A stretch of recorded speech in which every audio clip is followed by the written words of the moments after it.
सहनावतु सहनौ भुनक्तु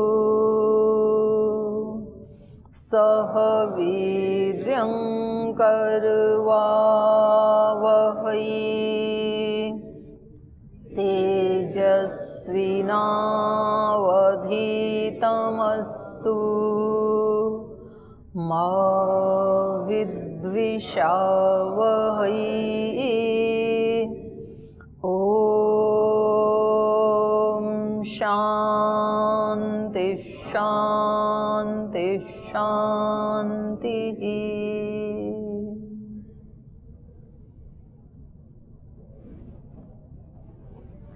आज मैं ये पुस्तक लाई थी, उस दिन गायत्री छंद का चल रहा था ना, तो ये सामवेद भाष्य है जो मैं एक बार पहले बता रही थी ना, रामनाथ जी का। तो इसकी भूमिका आप पढ़ लेना एक बार, अच्छी है इसकी भूमिका। इसमें ऋषि देवता छंद ये सब बहुत अच्छे से समझाया है। तो उस दिन गायत्री का चल रहा था, तो गायत्री के 7 भेद हैं, 7 प्रकार की गायत्री होती है। गायत्री, दूसरा उष्णिक गायत्री, तीसरा अनुष्टुप गायत्री, चौथा बृहति गायत्री, पांचवा पंक्ति, छठा त्रिष्टुप और सातवां जगती। इसको ऐसे याद कर सकते हैं, उष्णिक, अनुष्टुप, बृहति, पंक्ति, त्रिष्टुप, जगती। और गायत्री तो सबके साथ है ही। तो ये 7 भेद हैं इसके। गायत्री छंद में 24 अक्षर होते हैं, प्रत्येक पाद में 8-8 अक्षर। और उष्णिक में फिर 28 होते हैं, उसमें 4 बढ़ जाते हैं। अनुष्टुप में 32 होते हैं, बृहति में 36 होते हैं, पंक्ति में 40, त्रिष्टुप में 44 और जगती में 48। 4-4 अक्षर बढ़ते चले जाते हैं। तो ये 7 वो हैं गायत्री आदि छंद हैं। गायत्री, उष्णिक, अनुष्टुप, बृहति, पंक्ति, जगती। फिर अकेले गायत्री के भी 13 भेद हैं। ये तो कुल छंद थे गायत्री आदि 7। और इनके फिर एक स्वर हैं। गायत्री को किस स्वर से गाया जाएगा, उष्णिक को किस स्वर में गाएं, अनुष्टुप को किस में गाएं। 7 स्वर है ना, तो सबके एक स्वर हैं इनके। फिर अकेले गायत्री छंद के भी 13 भेद हैं। गायत्री, पाद निश्रित गायत्री, अतिपाद निश्रित गायत्री, नागी गायत्री, वाराही गायत्री, प्रतिष्ठा गायत्री, यवमध्या गायत्री, वर्धमाना गायत्री, भुरिक गायत्री, चतुष्पाद गायत्री और त्रिपाद विराट गायत्री, पदपंक्ति गायत्री, द्विपाद विराट गायत्री। 13 भेद हैं।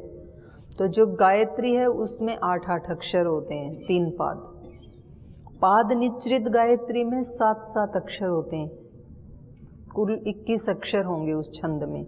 कुछ मंत्र मिलते हैं ऐसे वेद में। अतिपाद निश्रित गायत्री में प्रथम पाद में 6, दूसरे में 8, तीसरे में 7। तो इसको आप नाम लिख के ना आगे लिख सकते हैं, 8 + 8 + 8। फिर पाद निश्रित में आप लिख सकते हैं 7 7 7। फिर अति पाद निश्रित में 6 + 8 + 7 ऐसे लिख सकते हैं आप। फिर नागी गायत्री में होते हैं 9 अक्षर, 9 + 9 + 9। वाराही में होते हैं पहले में 6 + 9 9। दूसरे तीसरे में 9 ही अक्षर होते हैं। प्रतिष्ठा गायत्री में पहले पाद में 8 अक्षर, दूसरे में 7, तीसरे में 6, टोटल 21। यवमध्या, जैसे ये अनवर्थ संज्ञा है। यव कैसा होता है, बीच में थोड़ा मोटा है, साइड में थोड़ा सा पतला होता है। तो यवमध्या गायत्री में प्रथम पाद में होंगे 7 अक्षर, बीच वाले में 10, द्वितीय में और तृतीय में 7, तो टोटल हो गए 24। वर्धमाना, वर्धमाना मतलब ये भी अनवर्थ संज्ञा है, बढ़ता हुआ। तो प्रथम पाद में 6 अक्षर, दूसरे में 7, तीसरे में 8, तो कुल हो गए 21। भूरिक, भूरिक में प्रथम में 8, दूसरे में 10, तीसरे में 7, तो कुल हो गए 25। चतुष्पाद में चारों में 6 अक्षर होते हैं, जो हम कल पढ़ रहे थे ना, तो यह है चतुष्पाद गायत्री। ये भी एक भेद है गायत्री का। तो वो जो ये जो मंत्र हैं जो पढ़ रहे थे हम उपनिषद में, यही इसके उदाहरण बन जाएंगे। तो 6 6 + 6 + 6 + 6। त्रिपाद विराट, इसमें 33 अक्षर होते हैं, इसमें तीनों ही पाद बड़े होते हैं, विराट होते हैं, तो इसमें 11 अक्षर होते हैं, 11 + 11 + 11। पदपंक्ति, पदपंक्ति में 5 पद होते हैं, 5 भाग होंगे इसके, जैसे चतुष्पाद थे ना, इसमें 5 होते हैं, और पांचों में 5 अक्षर होते हैं, 5 + 5 + 5 + 5 + 5 25। और एक द्विपाद विराट, 2 ही पाद होते हैं, लेकिन प्रथम पाद में 12 अक्षर होते हैं और दूसरे में 8 अक्षर होते हैं, तो कुल मिला के 20 होते हैं। तो एक गायत्री छंद में सबसे ज़्यादा जो बड़ा गायत्री है उसमें 33, बाकी सब में किसी में 25, किसी में 24, 23, 22, 21 और लास्ट वाला 20, ऐसे होते हैं ये। ऐसे ही फिर इसमें सब छंदों के भेद दे रखे हैं, उष्णिक के भी, अनुष्टुप के भी, बृहति के भी, पंक्ति के भी, त्रिष्टुप के, जगति के। तो ये एक बार आप या तो इसी पुस्तक से पढ़ लेना, या तो लाइब्रेरी से लेके इसकी भूमिका एक बार पढ़ लेना। तो इसमें छंदों का, ऋषियों का, देवता का, इसमें बहुत अच्छा वर्णन किया है इन्होंने। अब चलिए आगे, कोई पीछे का प्रश्न है आपका? हाँ, बस पूछिए। ओम दीदी जी प्रणाम। दीदी कल आप गायत्री के बारे में बताए थे परसों, तो इसमें गायत्री का अर्थ और ये कौन कौन से वेद से लेके गए? एक ही मंत्र नहीं है ये वेद का, 3 पार्ट में है ये, तो क्या एक ही 3 पार्ट में? जैसे ओम भूर्भुवः नहीं, वो तो महाव्याहृति है, वो इसका भाग नहीं है। मंत्र तो तत्सवितुर्वरेण्यम यहाँ से शुरू होता है। फिर वो धियो यो न प्रचोदयात्, वो इसी का, हाँ इसी का ही। तो एक ही वेद से है ये मंत्र, एक ही है चारों वेदों में गायत्री मंत्र, लेकिन मंत्र का स्ट्रक्चर एक ही है सब में। तो कहीं कहीं इसको व्याहृति सहित पढ़ा है और कहीं कहीं व्याहृति से रहित पढ़ा है। जैसे सामवेद में है ना, वो तत्सवितुर्वरेण्यम यहाँ से ही शुरू होता है, उसमें ओम भूर्भुवः व्याहृति का वहाँ नहीं ग्रहण किया है। और ऋग्वेद में एक जगह व्याहृति सहित है, एक जगह व्याहृति से रहित है। तो व्याहृति इसका भाग नहीं है। गायत्री छंद तत्सवितुर्वरेण्यम यहाँ से शुरू करेंगे ना, तभी 24 अक्षर होंगे। तो कहीं 23 भी होते हैं, वो निचरित गायत्री। और इसका नामकरण छंद के आधार पे हुआ है?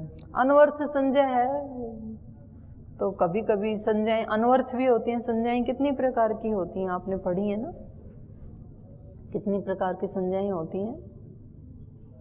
3 प्रकार की होती हैं ना, मुख्य रूप से 3 होती है ना, अनवर्थ, रूढ़, योग रूढ़। तो कहीं कहीं अनवर्थ संज्ञाएं घटती हैं, जैसे लंब चूड़ा किसको कहते हैं? मोर को। लंबा है चूड़ा, जिसका चूड़ा मतलब केश, बाल, उसके पंख लंबे हैं ना, तो ये अनवर्थ संज्ञा है। गो जब उस पशु को बोलते हैं तो ये कैसी संज्ञा है? योग रूढ़। उसमें यौगिक अर्थ भी घटता है, जो गमन करता है वो गो है तो वो गमन करती है, लेकिन वो आरूढ़ उसी में हो गया। गमन तो बहुत प्राणी करते हैं, तो ऐसे कुछ होती है केवल रूढ़, उसमें वो अर्थ घटता नहीं है, लेकिन वो संज्ञा है उसकी। किसी का नाम ले रख दिया नयन सुख, और वो है प्रज्ञाचक्षु, तो घटा नहीं ना अर्थ, लेकिन तो भी संज्ञा हो जाती है कभी ऐसे। वो अर्थ नहीं घटता है तो भी हो जाता है। तो ये जो गायत्री संज्ञा है ये अनवर्थ संज्ञा है। जैसा इसका अर्थ है वैसा ही इसका नाम भी है। इसका अर्थ है कि ये गाने वाले का उद्धार करती है, गाने वाले को तार देती है दोषों से, पापों से, दोषों से, त्रुटियों से, वो अपने आप उसकी दूर होती चली जाती हैं। जो व्यक्ति नित्य नियम से गायत्री मंत्र का जाप करता है तो 24 या 25 बार जाप करना तो अनिवार्य है ब्रह्मचारी के लिए, सन्यासी के लिए, किसी भी व्यक्ति के लिए। इसमें 24 अक्षर है ना, तो ऐसा विधान है कि 24 बार तो जरूर ही इसका जाप करना चाहिए, सुबह या रात को सोते समय जब भी। और इससे ज़्यादा फिर कोई कितना कितना करता है, हजारों हजारों। ऐसे किसी के ऊपर कोई बहुत बड़ी आपत्ति विपत्ति आ जाती है तो आप लोगों ने सुना होगा कि उनको फिर 1.25 लाख गायत्री का जप करने के लिए बताते हैं, कभी 12 लाख बताते हैं, 10 लाख बताते हैं। तो उससे उसका मतलब क्या है, अभी तो फिर उसको भी वो कर दिया, उसको विकृत कर दिया, किसी और को बुला के करवा देते हैं। 4-5 दिन किसी पंडित आदि को बुला के घर में, फिर वो बहुत फास्ट करता ही रहता है सुबह से शाम तक जप। तो ठीक है, घर में थोड़े से वाइब्रेशंस बनेंगे उसके, लेकिन असली लाभ पंडित जी को होगा, क्योंकि वेद का ये आदेश है कि स्वयं यजस्व स्वयं जुषस्व। अपने आप यजन करो, अपने आप ईश्वर से प्रीति करेंगे। मतलब खाना मैं खाऊं तो पेट भरेगा ना मेरा। यदि मैं खाना बोलूं और दूसरा खाए तो फिर तो उसका भरेगा, मेरा कैसे भरेगा। तो जाप आदि जब कोई किसी को बताते हैं तो ठीक है वो, क्योंकि वो इतना जप करेगा तो उसका मन जो इस समय तनाव में है, असंतुष्ट है, तो वो कोई भी काम ठीक से कर ही नहीं पा रहा है। ठीक से नहीं कर पा रहा है इसलिए हर काम में हानि हो रही है उसको, क्योंकि एकाग्रता से नहीं कर पा रहा है। और मन में ये एक मेंटिलिटी बन गई कि इस समय मेरा समय ठीक नहीं चल रहा है, मेरे ग्रह नक्षत्र ठीक नहीं चल रहे हैं, मुझे सब जगह हानि हो रही है। तो इस मानसिकता ने उस व्यक्ति को आधी शक्ति वाला कर दिया है। तो फिर अपने आप ही काम बिगड़ते चले जाएंगे, क्योंकि जैसा भाव वैसा विचार, वैसा व्यवहार और वैसा ही संसार। ये एक साइंस है ना, कई बार हमने चर्चा की है। फिर जब उसको कोई बताता है कि आप गायत्री के जाप करो 1.25 लाख, अब इतना जाप करेगा तो व्यक्ति की एकाग्रता बन जाएगी। फिर एक ही अक्षर को बार बार दोहराते हैं तो वैसी वैसी मेंटिलिटी बनती चली जाती है, वैसे भाव बनते चले जाते हैं उस वस्तु के प्रति। विज्ञापन की दुनिया सारी इसी पे टिकी हुई है। करोड़ों रुपए खर्च करते हैं विज्ञापन पे बड़ी बड़ी कंपनियां, वो इसीलिए करते हैं कि आप दिन में 50 बार दिखाओ, तो बार बार व्यक्ति देखेगा तो उसको लगेगा कि एक बार खरीद ही लेता हूँ। खरीदते भी हैं लोग, ऐसे होता भी है। तो ये व्यक्ति 1.25 लाख बार जब एक शब्द, और शब्द की अपनी शक्ति भी है, तो ये उसको लाभ होने वाला है। प्लस उसकी मानसिकता बदल जाती है, उसको लगता है अब मैंने गायत्री का जाप कर लिया तो अब मेरे ग्रह नक्षत्र टल गई, अब दोष चला गया। तो उसकी ये जो मानसिकता है ये उसको रिलैक्स करती है। तो ऐसा जो व्यक्ति करेगा फिर उसका पूरे पुरुषार्थ से वो अपना कर्म करेगा, काम करेगा तो रिजल्ट भी आएगा। और कुछ कभी कभी जीवन में ऐसे भी होता है कि कुछ पिछले हमारे जो कर्माशय है उसका हमें फल मिलना होता है, तो उसको भी अपना फल दे के चले ही जाना है, टिकना तो है नहीं। तो जब ये समझ रहा था कि मेरा बुरा वक्त है, उस समय कोई कर्माशय इसको फल दे रहा था।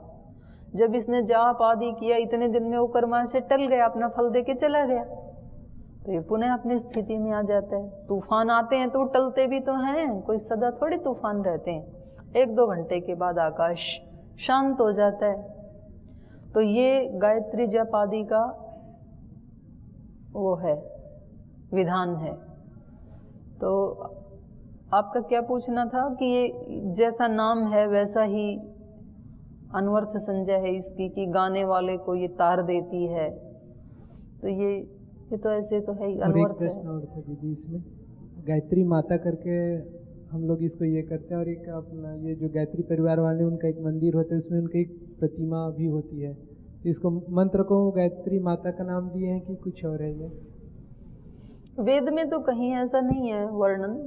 हो सकता है कि जिस व्यक्ति ने उसका जाप किया तो उसने इस प्रकार का उसको कोई प्रतिफल मिला कि कोई ऐसी शक्ति इसके माध्यम से उनके अनुभव में आई जो 2-3 प्रकार से या कितने प्रकार से उसकी रक्षा कर रही है, ऐसा कोई अनुभव हुआ होगा उस व्यक्ति को, तो उन्होंने उसको ड्रॉ कर दिया। ये एक प्रयोजन हो सकता है।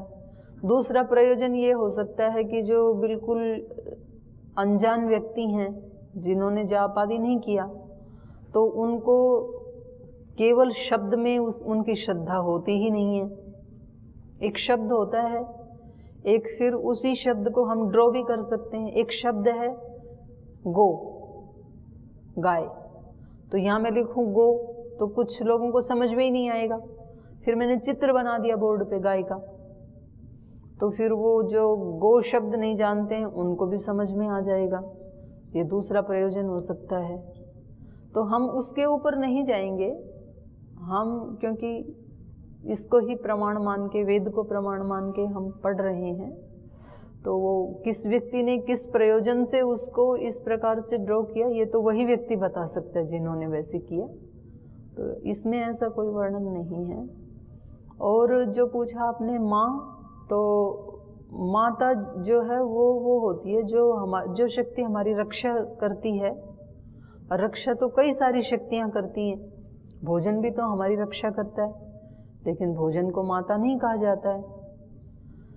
तो माता उस शक्ति को कहा जाता है जिसमें बहुत करुणा, बहुत वात्सल्य, और हम त्रुटि करें तो उस त्रुटि को भी वो स्वीकार करके हमारा कल्याण करना चाहती है।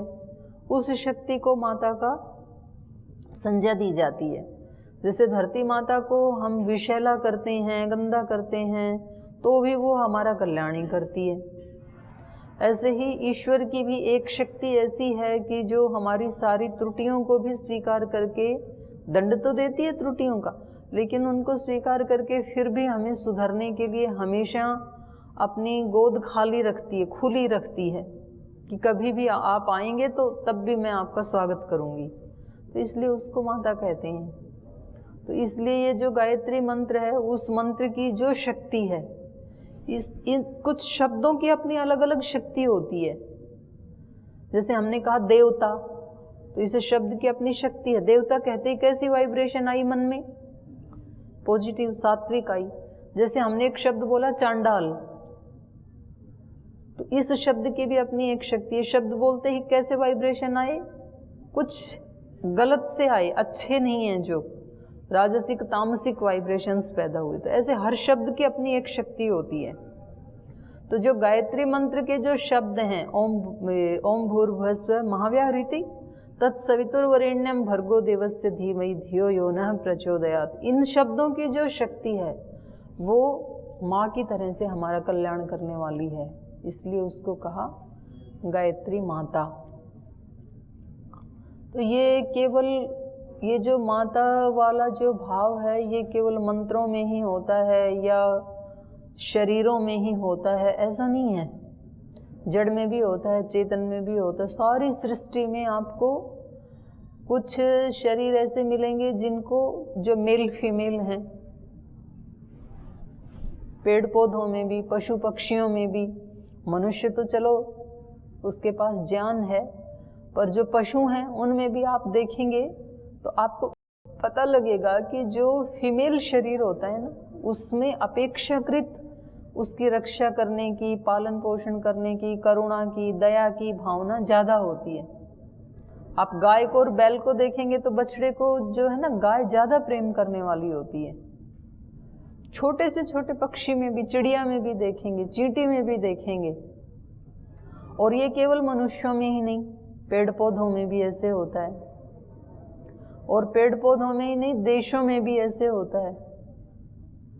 भारत माता बोलते हैं, नेपाल माता बोलते हैं, रसिया माता नहीं बोलते हैं, अमेरिका माता नहीं बोलते हैं। और आप देखेंगे उस देश के लोगों की प्रकृति और भारत नेपाल देश के लोगों की प्रकृति में भी आपको अंतर मिलेगा। भारत देश के जो लोगों की प्रकृति है वो शांति प्रिय है, वात्सल्य प्रधानता है उसमें, उनमें वो नहीं मिलेगी। तो ये मतलब सारी सृष्टि में है, एक मातृशक्ति है, एक पितृशक्ति है। ऐसे मंत्रों में भी है, ऐसे कुछ मंत्रों को जी। हमने जो कल ये पढ़ा था, इस हृदय के 5 द्वार है, झरोखे हैं, शुषि। हाँ, तो उसमें से पूर्व वाला द्वार जैसे प्राण के द्वारा चक्षु से देखता है और ब्रह्मांड में आदित्य देखता है, तो इसको हम किस मत में घटा सकते हैं? क्योंकि ऋषि ने इसको कल्पना की दृष्टि से बताया है, विज्ञान की दृष्टि से बताया है, या दार्शनिक मत से बताया है? इसमें तो कल्पना दिखाई दे रही है कोई ऐसा, या फिर इस समय में कम से कम हम जिनको पूर्व पश्चिम उत्तर दक्षिण दिशाएं जो कहते हैं, तो वो तो इसमें घटित नहीं होगा, या इसमें कोई ऐसी साइंस छिपी है जो हमें समझ में नहीं आ रही है, ये भी हो सकता है। क्योंकि हम तो अभी केवल शब्दों को पढ़ रहे हैं, आंतरिक जगत के क्या अनुभव हैं, तो हो सकता है कि हमें वो अनुभव हो तो वही अनुभव हो जो उस समय ऋषि को हुआ। तो इस समय तो हमें ये लग रहा है कि उनको जो अनुभव हुआ उसको बताने की एक कल्पना की है। ओम प्रणाम दीदी जी। दीदी जी, यहाँ एक गायत्री मंत्र आया है, तो वेदों में बहुत अच्छे अच्छे मंत्र हैं, बहुत सारे मंत्र हैं, श्रेष्ठ मंत्र हैं जो जीवन में उपयोगी हैं। तो और मंत्रों की तुलना में गायत्री मंत्र क्यों विशेष है? तो क्या ये अच्छा नहीं लगा आपको? आप कह रहे हो बहुत अच्छे अच्छे मंत्र हैं। ये भी अच्छा लगा, लेकिन कुछ ज़्यादा विशेष लग रहा है ये औरों की तुलना में, क्योंकि ये जो है प्रसिद्ध है हमारे देश में। बहुत धार्मिक संस्थाएं भी इस मंत्र का प्रयोग अपने संस्थाओं में करते हैं। क्योंकि इस मंत्र के उच्चारण से, इसके जाप से, इसकी भावना करने से ये बहुत जल्दी जो दिव्य शक्ति है वो अभिव्यक्त हो जाती है, इसलिए इसकी इतनी महिमा है। भगवान की कई शक्तियाँ होती हैं ना जो जल्दी से उपलब्ध होने वाली होती है, कोई शक्ति बहुत पुरुषार्थ से उपलब्ध होने वाली होती है, तो जो सर्व सुलभ होता है तो उसकी ज़्यादा महिमा होती है। जैसे भगवान की बहुत सारी शक्तियाँ हैं, एक ज्ञान शक्ति है जिसको सरस्वती के नाम से कहा जाता है, एक भगवान की दंड देने वाली शक्ति है तो उसको दुर्गा के नाम से कहा जाता है, एक भगवान की बहुत ज़्यादा उद्दंड शक्ति होती है जिसमें आंधी तूफान आते हैं, किसी व्यक्ति को बहुत ज़्यादा कठोर दंड देना होता है। तो कोई एक शक्ति है ना जो ऐसे ऐसे आतंक करने वाले महा दुष्ट लोगों को भी जो दंड देने वाली है, उसको फिर महाकाली कहते हैं। फिर एक महालक्ष्मी है जिसके पास सब प्रकार का ऐश्वर्य है। तो श्री अरविंद ने भगवान की इन 4 शक्तियों का वर्णन किया है, उन्होंने ऐसा अनुभव किया। तो फिर वो उसमें बताते हैं कि इन चारों ही शक्तियों में अनंत शक्तियाँ हैं, केवल 4 ही नहीं है। इन चारों शक्तियों में भी जो सबसे पहले और बहुत जल्दी सुलभ होने वाली शक्ति है, जो बहुत जल्दी किसी साधक को अपना लेती है, वो है महासरस्वती।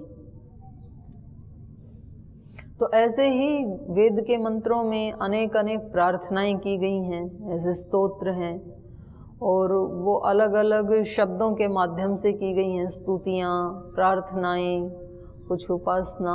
तो उनमें ये जो मंत्र है ये ऐसा पाया सब ऋषियों ने, माने शुरू में जिस ऋषि को इसका साक्षात्कार हुआ उन्होंने भी, और उनके बाद जितने भी ऋषि हुए उन सब ने ऐसे पाया कि इस मंत्र के माध्यम से उनको बहुत जल्दी रिजल्ट मिला।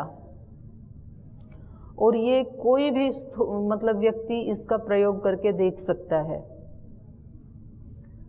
मैंने 3-4 बार अपने जीवन में ऐसे प्रयोग करके देखा। मैंने पहले भी आपको बताया था कि एक वो हुए हैं अपने आर्य समाज के, एक बहुत बड़े साधक हुए हैं, स्वामी प्रभु आश्रित जी। वो केवल गायत्री का ही जाप करते रहते थे और उसी का ही प्रचार प्रसार करते थे। इधर हरियाणा में हुए हैं। बाद में आए हरियाणा, वो पहले उधर थे लाहौर साइड में कहीं उनका जन्म हुआ था, फिर पार्टीशन हुआ तो इधर वो आ गए थे प्रभु आश्रित जी। तो उनकी 2-3 पुस्तकें पढ़ी, उनमें एक पुस्तक है गायत्री रहस्य, और उसको पढ़ के फिर मेरे को लगा कि हम इसका प्रयोग करके देखें, जैसे ये कह रहे हैं वैसे होता है कि नहीं होता है। तो 3-4 जगह प्रयोग किया, लेकिन 3-4 जगह मतलब वो सफल रहा, तो फिर मेरी भी श्रद्धा उसमें बढ़ गई। और ऐसे कितने ही लोगों ने बताया,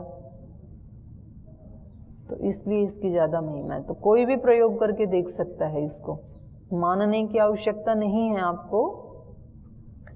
आप उसको 2 महीना प्रयोग करके देखें, और 2 महीने के बाद यदि आपको रिजल्ट ना मिले तो मत मानना, और आपको रिजल्ट मिले तो फिर तो कोई गुंजाइश ही नहीं ना मानने की, फिर तो माना मनाया ही है। मैं पूछ रही थी कि कोई व्यक्ति अगर मतलब दिन भर मतलब कुछ भी काम करे, मन में गायत्री मंत्र का जाप करते रहे, लेकिन अर्थ की भावना उस समय नहीं हो रहा है उसको, बस शब्द का, तो भी लाभ होगा उनको? हाँ, तो भी लाभ होगा। उसमें वैसे ही बताया है, क्योंकि हर व्यक्ति को तो अर्थ तो पता ही नहीं होता है, और जिसको अर्थ पता है वो भी केवल वो भी शब्द ही है प्रथम दृष्टि में। जैसे मान लो शब्द है एक तत्सवितुः, वो जो सारी सृष्टि को रचने वाला है। अब एक व्यक्ति को तो तत्सवितुः बस इसका अर्थ नहीं पता है, इतना बोलना सीख लिया उसने तत्सवितुः। दूसरे व्यक्ति को व्याकरण की दृष्टि से अर्थ पता है कि तत्सवितुः का मतलब है सृष्टि को रचने वाला, लेकिन उसका भी कैसा उसका स्वरूप है, कैसे सृष्टि को रचता है, कितनी सृष्टि है, वो उसको नहीं पता है। तो शुरू में तो जब हम कहेंगे कि जो आप कह रहे हैं उसका भाव भी करें। अब एक छोटा बच्चा है जो उसको हम बताते हैं कि गो एक शब्द है और उसका अर्थ है गाय, लेकिन उसने गाय कभी देखी नहीं है, तो गो बोलते वो क्या कहेगा, गो मतलब गाय, लेकिन गो और गाय दोनों ही उसके लिए क्या है, शब्द ही हैं। गो और गाय इन दोनों को वो व्यक्ति समझेगा जिसने उस प्राणी को देखा है गौशाला में, तब वो दोनों को ही समझ लेगा। तो प्रारंभ में जब कोई साधक शुरू करता है तो उसको अर्थ जो हम कहते हैं कि जी हमें तो अर्थ पता है और हम अर्थ की भावना भी करते हैं, लेकिन वो भावना भी हमारी शब्द परक ही होती है, आनुभौतिक सत्य नहीं होता है वो। लेकिन इस शब्द की अपनी ऐसी महिमा है कि हम यदि श्रद्धा पूर्वक उसका उच्चारण करते हैं, जप करते हैं और वैसा भाव करते हैं, तो वो स्वयं ही अपने अर्थ को अभिव्यक्त कर देती है अपने साधक के सामने। जैसे जैसे उसका चित्त पवित्र होता जाएगा, जाप भी चित्त की पवित्रता के लिए है। कल भी हम ये चर्चा कर रहे थे कि जितनी भी साधना के जितने भी भाग हैं वो सब क्या करते हैं, उस अव्यक्त शक्ति को अभिव्यक्त करने में सहायता करते हैं। और अव्यक्त शक्ति जो है वो अव्यक्त क्यों है, क्योंकि उसके ऊपर कुछ मल आया है इसलिए वो अव्यक्त है, नहीं तो व्यक्त हो जानी चाहिए। सूर्य हमेशा है आकाश में, लेकिन वो कब व्यक्त नहीं होता है, जब बादल होते हैं या जब पृथ्वी का एक भाग उसके सामने आता है, तब वो व्यक्त नहीं होता है। जो सामने है वहां तो व्यक्त होगा, इस भाग में व्यक्त नहीं होगा क्योंकि उसके सामने ये पृथ्वी आ गई। सूर्य तो है हमेशा, आत्मा तो है, परमात्मा भी है, हमारे अंदर भी है, बाहर भी है। तो बाहर अभिव्यक्त क्यों नहीं हो रहा है जब अंदर है तो, क्योंकि उसके सामने, उस तेज के सामने कुछ तो बाधा आई है। तो वो बाधाएं हैं हमारे दोषों की, हमारे अज्ञान की, हमारी नासमझी की, हमारी अल्पज्ञता की, तो वो सारे उसको बाधित करती हैं जो है उसको। तो ये साधनाएं क्या करती हैं, उसको हटाती हैं, जितना जितना हटाती हैं उतना उतना अभिव्यक्त होता है वो। तो वैसे वैसे उसका अर्थ प्रकट होने लग जाएगा जैसे जैसे साधना करेंगे। जैसे कहीं अग्नि जल रही है और उसके ऊपर किसी ने वो रख दिया, कोई ऐसा पात्र, छलनी रख दी या कोई ऐसा पात्र रख दिया जिसके थोड़े से नीचे नीचे से थोड़ा सा सुराख सा दिख रहा है, तो प्रकाश क्या करेगा फिर? उधर उधर से निकल के ऐसा पता लगेगा कि अंदर प्रकाश तो है, थोड़ा दिखता है ना सुराख में से, नीचे से, छलनी में से। तो फिर साधक क्या करेगा कि इसको हटा दें पूरे छलनी को, या जो पात्र उसके ऊपर उल्टा रखा था, तो जितना उसको हटाया वैसे वैसे पूरा हटाया तो पूरा प्रकाश अभिव्यक्त हो जाएगा।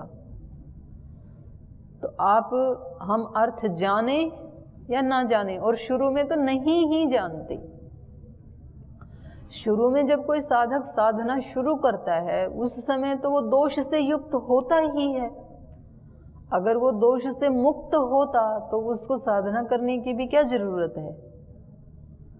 तो ये ऐसा नहीं है कि जिसका चित्त पवित्र है वो ही केवल प्रार्थना उपासना करे, जिसका चित्त पवित्र नहीं है तो उसके प्रार्थना करने से भी क्या होगा, ऐसे बोलते हैं कुछ लोग। लेकिन ये गलत बात है, क्योंकि प्रार्थना तो करेगा ही वो व्यक्ति जिसका चित्त अभी पवित्र नहीं है, इसीलिए तो कर रहा है।